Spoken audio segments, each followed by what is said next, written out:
In today's wrap-up, Armenia has jumped 19 places in the UN's e-government index. Artsakh President Arayik Harutyunyan has stated that the conflict with Azerbaijan is unlikely to be resolved in the near future. The government will provide financial benefits to Olympic athletes.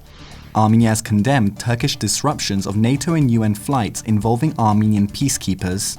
And thus far, the Health Ministry has spent $23 million on its pandemic response.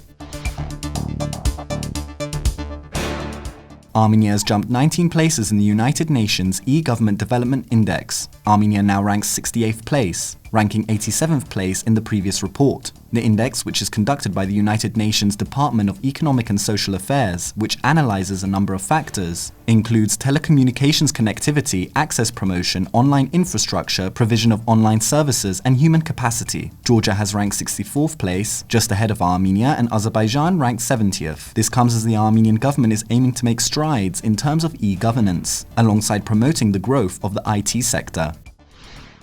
President of Nagorno-Karabakh, Arayik Harutyunyan, has stated that he believes it is unlikely that the conflict with Azerbaijan will be resolved in the near future. On Artsakh Independence Day, Harutyunyan spoke at a press conference which marked 100 days since he was inaugurated as Artsakh's new president. He said that Armenian forces must therefore be strengthened and be combat ready, adding that Armenians may have to wait for a change in the geopolitical situation in order for there to be a solution. Before the 2020 skirmishes, Azerbaijani President Ilham Aliyev also called the peace talks meaningless. This comes as the Minsk Group co-chairs and Russia are pushing for a restart to the peace talks.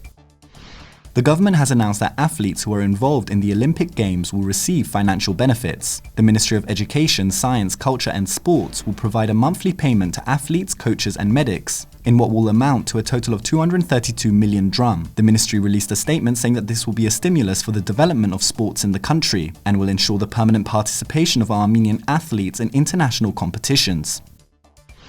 Armenia has condemned Turkish disruptions of NATO and UN flights which involved Armenian peacekeepers. Spokeswoman of the Foreign Ministry, Anna Nakhdalyan, denounced Turkey denying its airspace to a German military plane that was heading to Armenia. The plane was supposed to come to Armenia to bring Armenian peacekeepers to Afghanistan for a NATO-led mission. Due to this move by Ankara, the Bundeswehr aircraft had to travel to Russia before going to Armenia. The German military has expressed disappointment in Turkey's decision.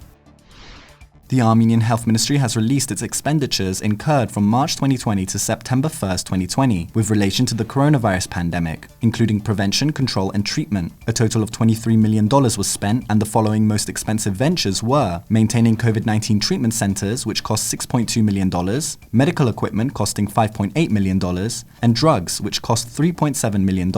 This comes as the number of active cases continues to fall, now standing at 4,258. 196 new cases, 224 recoveries, and 3 more deaths were recorded on September 3rd. As Artsakh marks 29 years of independence, no celebrations could be held due to the COVID-19 pandemic. But to mark this occasion, the Sakunts brothers, who have won both European and World Championships, decided to break a world record. In an arena with attendance, Yuri Sakunts pulled a car weighing 4 tons and 100 kilograms upside down with his teeth, whilst Artur Sakunts moved a bus weighing 12 tons and 100 kilos. The brothers thus marked independence by breaking a Guinness World Record. And finally, ＳիվիլNet's team traveled to Ukhtasar in the southern Armenian region of Sunik. At 3,300 meters above sea level, there are mountains and freshwater lakes where they spoke to Ashot Avakyan, an artist who comes to observe the ancient pteroglyphs in the area. Experts believe some of these pteroglyphs date back to 12,000 BC. These awe-inspiring works of ancient art inspire Avakyan, who is a painter. He uses these images to influence his own artwork.